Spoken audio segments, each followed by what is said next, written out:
Et voilà, on se retrouve pour la leçon de MC. Je regarde mon stylo, il est là, mon feutre. Et du coup, j'espère que vous allez bien manger, que vous allez tous bien. J'ai oublié de dire ce matin. Mohamed, j'ai su que c'était ton anniversaire, très joyeux anniversaire. J'espère que tu as passé un bon moment, que tu as reçu des jolis cadeaux. Peut-être pas trop parce qu'on est en confinement. Mais voilà, j'espère que tu as passé un très bon anniversaire. Et je sais que j'ai regardé aussi sur mon cahier, Enza c'est jeudi. Du coup, on te souhaitera ton anniversaire vendredi quand on fera le Discord. Voilà. Encore joyeux anniversaire, moi. Du coup, leçon mystère de MC. C'est une leçon mystère, l'objectif est inconnu. Pour trouver cette leçon mystère, un seul moyen, regardez cette vidéo. Qui est sur la cantine d'une école à Paris, enfin dans la région parisienne. Je vous laisse. Regardez, ça fait peur.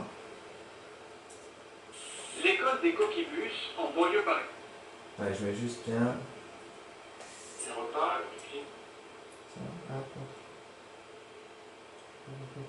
On est bon, c'est parti. Ok, on est bon, j'espère que vous entendez bien le son. l'école des coquibus en banlieue parisienne. Ce midi, la cantine est déserte, personne n'est venu manger.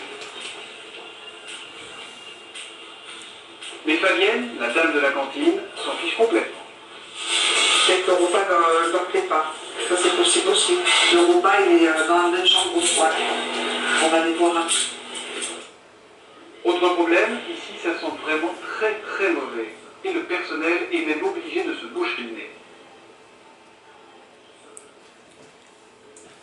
Nous demandons à ouvrir le frigo, mais c'est non, pas question.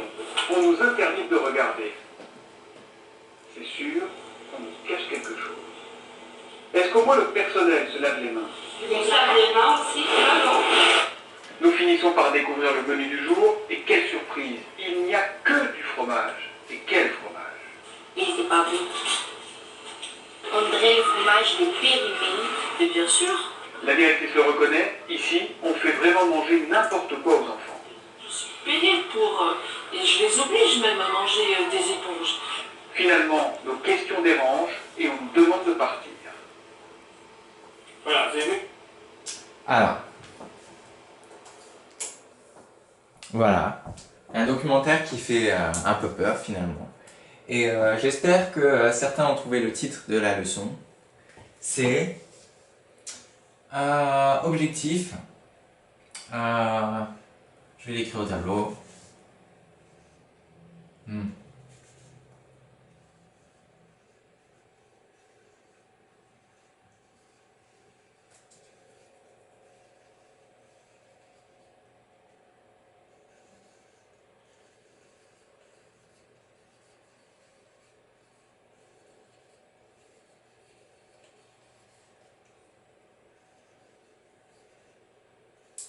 Voici l'objectif.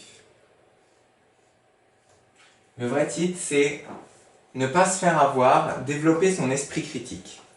Parce qu'en fait, ce documentaire que vous avez vu, c'est un montage, c'est un faux, qui a été fait à partir d'un vrai documentaire. Je vais vous montrer le vrai documentaire avant. Mais c'est les élèves qui l'ont fait en plus ce faux. Ils ont fabriqué un faux documentaire à partir d'un vrai documentaire. Et cet documentaire, il avait pour objectif de dire bah, la cantine c'est pas bon, de dénoncer les choses qui se passent à la cantine, etc. En fait, des élèves ont fabriqué une fake news. On en connaît en ce moment. Voilà. Et le but de cette leçon, ça va être de vous entraîner pour ne plus tomber dans les fake news, pour rechercher ce qui est vrai. Du coup, bien sûr, c'était faux. Hein. Totalement faux. Je vous montre tout de suite le vrai documentaire et ensuite on travaillera sur un autre sujet que cette cantine. J'espère que j'en ai eu certains d'entre vous. Attendez, je regarde juste à quand je dois mettre le documentaire. Je dois le mettre à 5 minutes 30. Vous allez voir du coup le vrai documentaire. Et bien sûr, il y a des images par exemple où il n'y avait pas d'enfants, c'était parce que c'était le matin avant la cantine et ils disaient qu'il n'y avait personne, mais en fait c'était juste que la cantine n'avait pas encore commencé, etc. Ah, j'ai oublié de... C'est parti.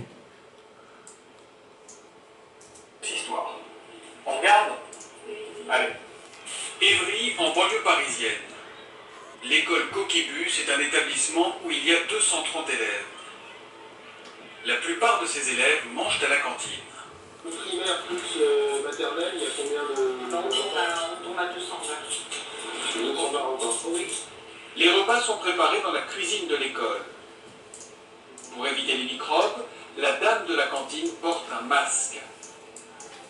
Les produits frais arrivent par camion vers 7 h le matin. Les plateaux repas, eux, viennent de la cuisine centrale de la ville.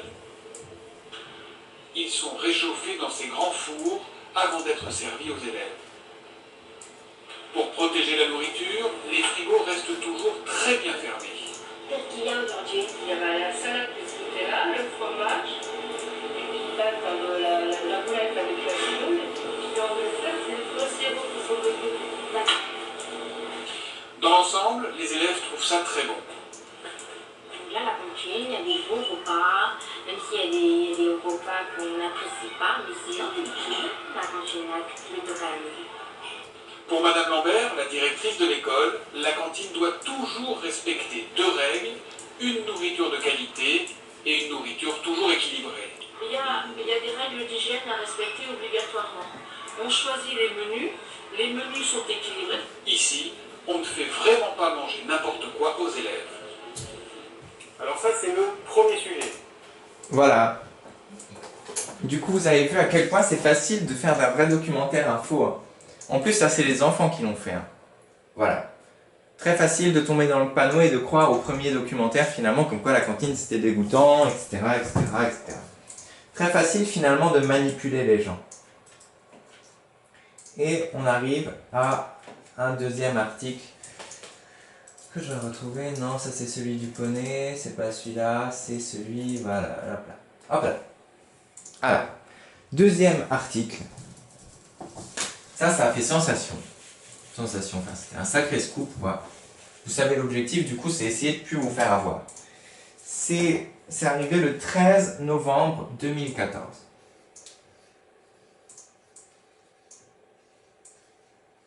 « 13 novembre 2014. Qu'est-ce qui s'est passé? Eh ben, il y a 2 personnes, je crois, ou... C'est combien de personnes, je sais plus. Bah, c'était des personnes sur le parking d'un supermarché qui ont vu sur le talus un animal et ils l'ont pris en photo. Et regardez cet animal. Ils ont pris cet animal en photo. Voici les 2 photos qu'ils ont prises du coup. Et ensuite l'animal est parti. Alors, ensuite, tout de suite après, les jours après, enfin même pas les heures après, on a eu des journaux qui ont fait plein de titres. Titre de l'Express. Un tigre s'échappe en Seine-et-Marne. Le souci, c'est quand il aura faim. Ensuite, Société. Un tigre en liberté en Seine-et-Marne. Ensuite, un tigre court toujours en région parisienne. Le tigre de Seine-et-Marne débattu pour le retrouver. Voilà.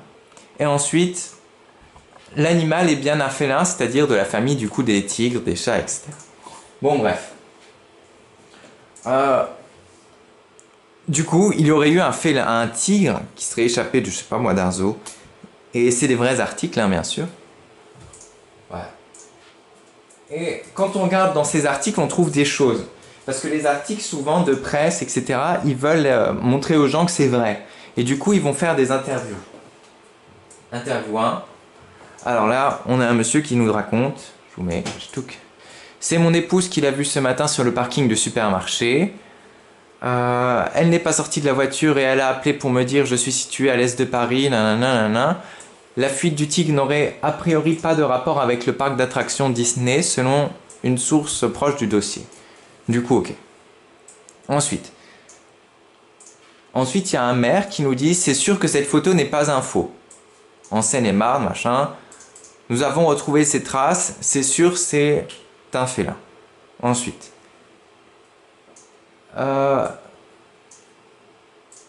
ils nous disent que ça permet pas de savoir sa taille avec certitude, ça veut dire que c'est pas sûr de sa taille, mais estime Sébastien Verdun, L'allure générale et le poitrail très large ne rappellent pas un chat domestique. Du coup, il pense que c'est pas un chat. Mais le souci, c'est que ce Sébastien Verdun, là, je vais chercher sur internet, on ne sait pas qui c'est. On ne sait pas si c'est un vétérinaire ou si c'est quelqu'un finalement qui passait dans la rue. Ils ont posé la question, on ne sait pas. Ils nous racontent même pas si c'est un vétérinaire, un spécialiste. Ils nous disent juste Sébastien Verdun, il a dit que c'est pas un chat. Il pense que c'est pas un chat. Et ensuite,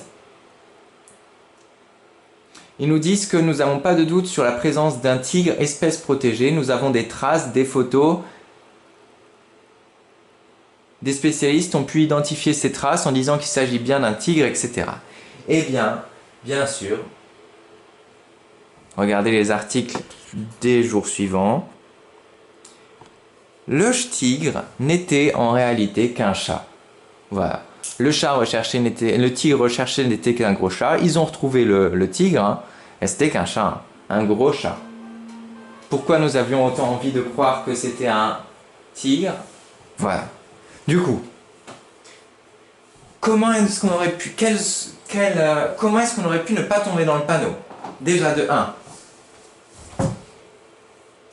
Première chose, la photo, elle est vraiment de très mauvaise qualité. Hein. On voit pas comme si c'était en HD le tigre avec les rayures, etc. On voit juste une petite silhouette comme ça. On voit vraiment pas grand chose. Première étape, il fallait regarder déjà la photo, se dire cette photo c'est de mauvaise qualité, on peut pas déjà croire. Ensuite, leur témoignage, il y a très peu de choses scientifiques dedans. Là, c'est juste le monsieur qui raconte qui a pris la photo. Voilà. En plus, il nous parle même pas de tigre. Hein. Il a dit c'est mon épouse qui l'a vu ce matin sur le supermarché. Il nous parle même pas d'un tigre. Et ensuite, il y a un maire qui nous dit c'est sûr cette photo n'est pas un faux. Alors, qu'est-ce que le maire a à voir là-dedans? Lui, il était même pas là, il a rien vu. Il a dit juste c'est sûr, c'est pas un faux. Mais pourquoi est-ce qu'on croirait le maire? Voilà. C'est sûr, c'est un félin. Voilà. Et là, le Sébastien Verdun, on ne sait même pas qui c'est. Il nous dit c'est pas un chat, mais on ne sait pas qui c'est. Sébastien Verdun, on ne sait pas si c'est un vétérinaire, si c'est quelqu'un spécialiste des animaux, etc. Et voilà. Et là, il demande juste au parc national si c'est des traces qui sont bien de la famille des félins. Dans la famille des félins, il y a aussi les chats. Du coup, voilà. Regardez, ils sont moqués un peu après. Ils ont fait... voilà. Bref. Du coup, je sais pas si on aura le temps peut-être de faire... Je pense pas qu'on aura le temps de faire la leçon. Bon, on verra si on a le temps de faire la leçon aujourd'hui.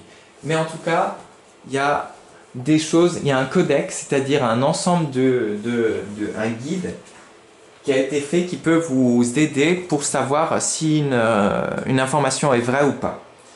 Premièrement, est-ce que c'est une information indirecte? C'est-à-dire, par exemple, j'ai entendu quelqu'un me dire, ou je sais pas, moi c'est ma voisine qui m'a dit, il y a moins de chances que ce soit vrai déjà.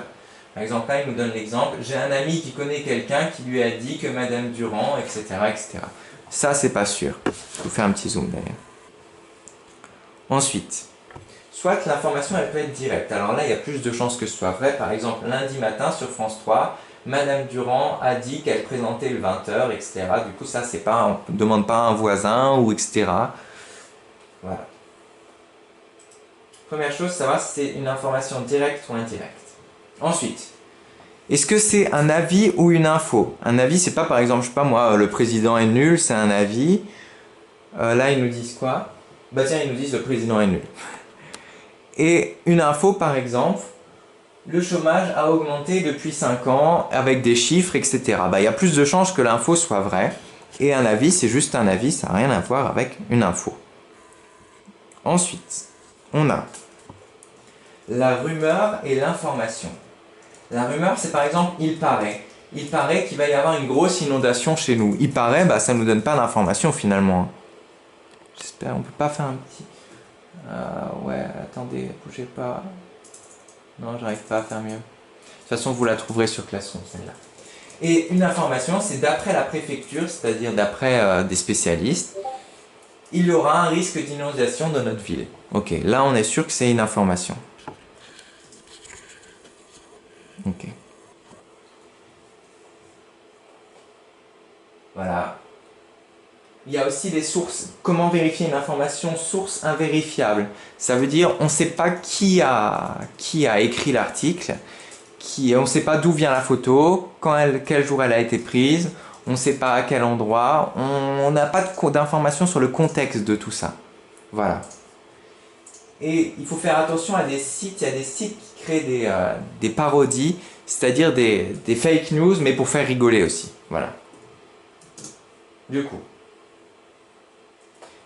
là, il ne faut pas faire des conclusions hâtives, c'est-à-dire oh les extraterrestres existent, j'ai lu l'article là et machin. Et il faut vraiment se poser des questions, faire des études scientifiques, vraiment s'interroger pour trouver les bonnes réponses. Il ne suffit pas juste de dire bah, tiens j'ai lu un article machin. Voilà. Parce que le but des sites par exemple qui dit je sais pas moi que c'est sûr les aliens existent ou des choses comme ça ou que bah, c'est qu'ils aient des vues finalement ou des gens qui croient et qui du coup ont plus de vues, plus d'influence, plus de pouvoir, etc. Le but c'est de vous poser les questions. Et c'est ce qu'on va faire maintenant. Vous êtes prêts? Je coupe la vidéo et je remets une deuxième vidéo sur l'exercice que vous allez devoir faire parce qu'il y aura deux sites que je vais vous donner, 2 pages de sites. Il y en a une qui est vraie, une qui est fausse. À vous de savoir laquelle est vraie et laquelle est fausse.